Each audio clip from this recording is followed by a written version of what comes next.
આજના શુભ સંદેશમાંથી પાઠ 6ઠ્ઠો અધ્યાય કડી 36 થી 38 સુધી। તમારા પિતા જેવા દયાળુ છે તેવા તમે પણ દયાળુ થજો।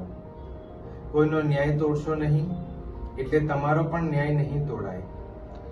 કોઈને દોષિત ઠરાવશો નહીં, એટલે તમને પણ દોષિત ઠરાવવામાં નહીં આવે। ક્ષમા કરશો તો ક્ષમા પામશો, આપશો તો પામશો।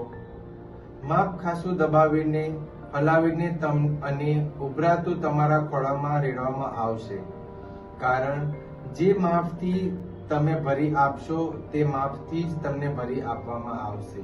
આ પ્રભુની વાણી છે, તે આપણો આધાર છે। આજના આ શુભ સંદેશમાં પ્રભુ શું કહે છે, હું જેમ દયાળુ છું તેમ તમે પણ દયાળુ બનો। અને પ્રભુ શું કહે છે, તમે કોઈનો ન્યાય તોડશો નહીં, જેથી કરીને તમારો ન્યાય પણ તોડવામાં નહીં આવે।